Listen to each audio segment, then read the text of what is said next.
slept in the bus last night. Not like a test run or anything. I just didn't feel like going back inside and then coming back out again this morning, so I just stayed. It's different when you actually sleep in it. Not bad, just different. You notice things you don't notice when you're just working on it in the daytime. Sounds carry differently at night. The metal cools down in a way that makes everything feel louder, even when it's quiet. I didn't sleep great. Part of that was just adjusting. Part of it was also realizing halfway through the night that I hadn't really thought through security as much as I probably should have. So this morning I fixed that. I reinforced the main door lock, just something that feels more solid when you actually engage it. I also added secondary latches on the inside because the original setup was fine for parking in a driveway, but not great for I am sleeping here alone in the middle of nowhere, Florida, and pretending that's not a relevant distinction. There are only a few windows in here, but I went over all of them again anyway. Checked the seals, checked the locks, made sure nothing could just shift open over time without me noticing. The ceiling hatch was the one I didn't love thinking about.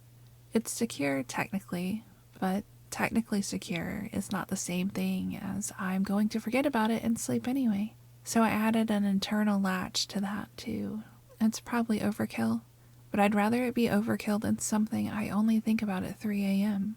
At one point I caught myself just standing in the middle of the bus checking every possible entry point again. Like if I looked at it long enough, it would either reassure me or reveal a problem I missed. Neither happened, really. I just got tired and made coffee. That part is still new, actually. Waking up in here and immediately being in the same space you were in the night before. It's not uncomfortable exactly.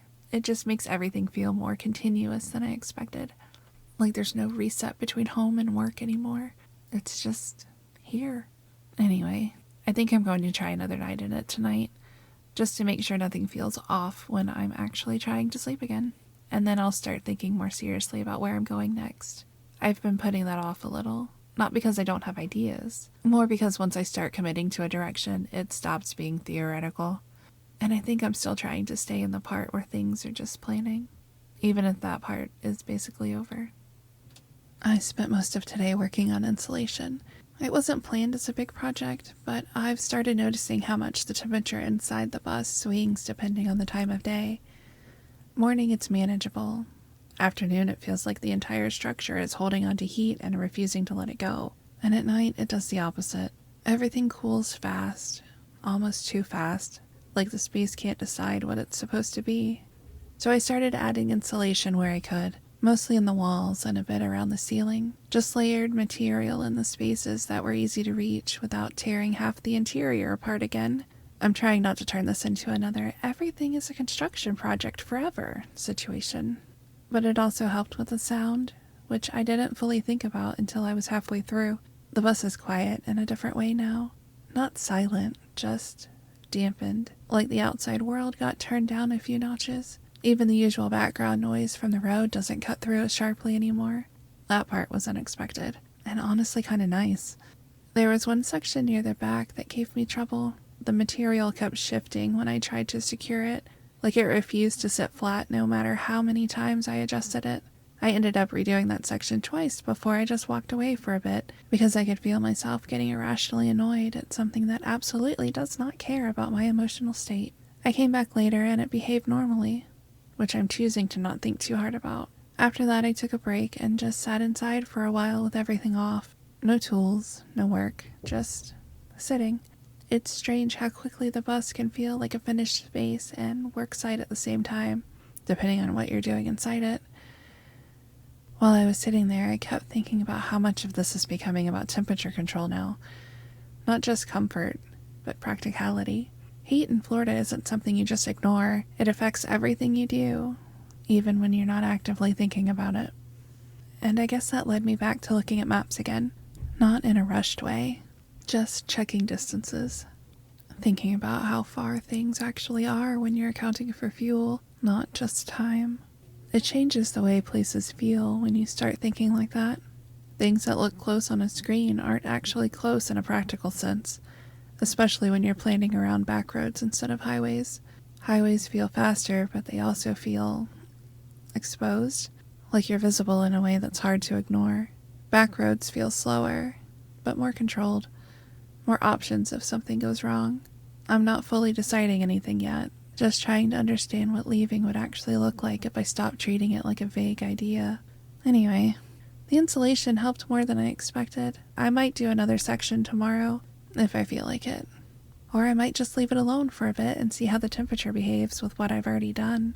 I haven't decided yet. I spent part of today going over money stuff. Not in a panic way. Just making sure I actually understand what my situation looks like right now. I still have remote work. That hasn't changed. It's mostly data work, processing, reviewing, organizing information. Nothing that requires me to go into an office or even really talk to people unless something's wrong, which is part of why I was able to do the bus in the first place. I didn't need to stay in one location for it. As long as I have internet, I can work. As long as I can work, I can keep moving. At least that's the idea. I also have savings. Enough that this wasn't a rushed decision when I started building the bus. I sold my house a while back, before all of this started feeling like it was going anywhere unusual, and I've been renting since then while I finished the build.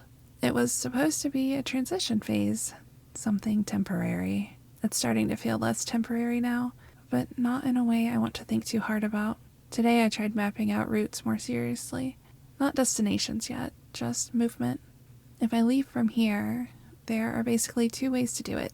Highways are faster, obviously, but they feel wrong in a way I can't fully explain.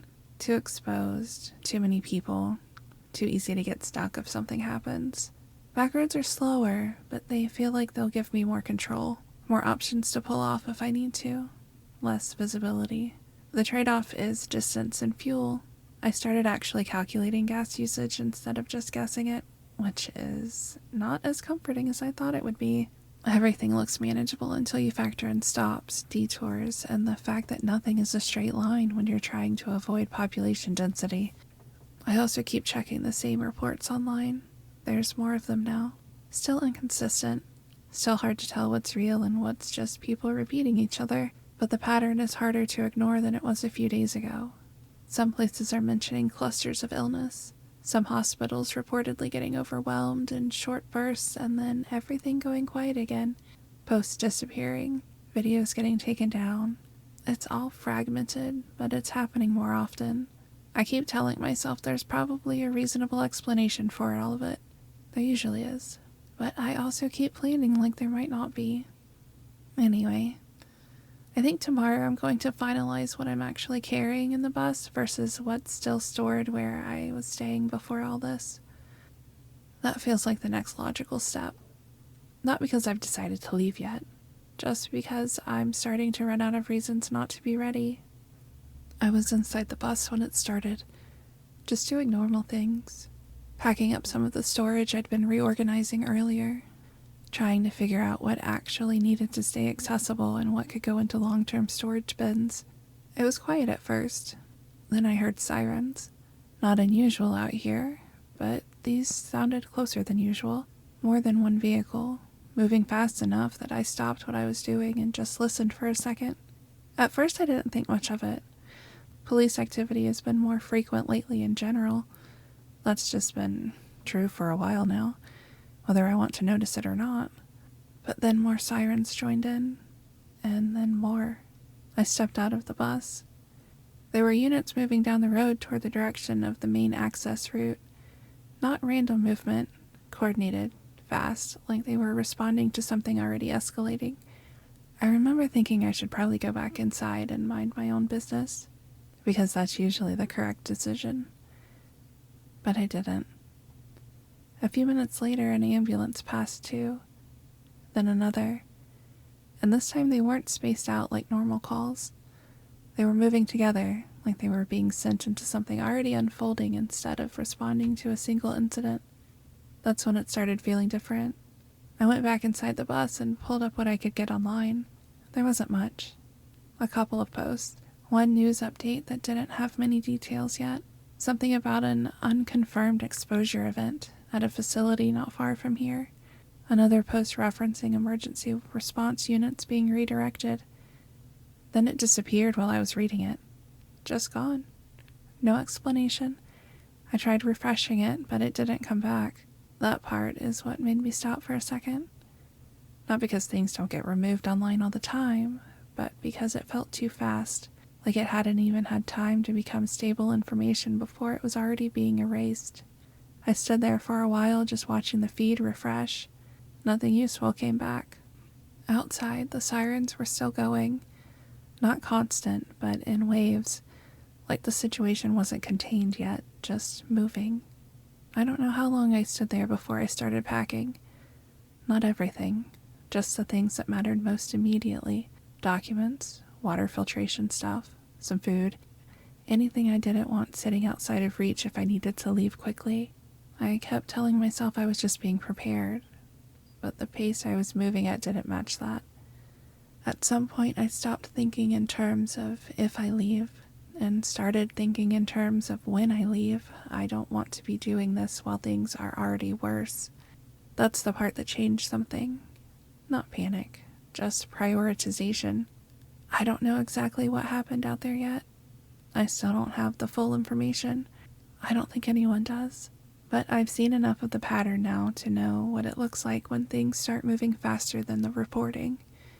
And this feels like that. So I'm not saying to find out how it ends here. I'm going to finish loading what I can, fuel up, and leave before the roads get any more unpredictable than they already are. I don't think I have the luxury of waiting for confirmation anymore.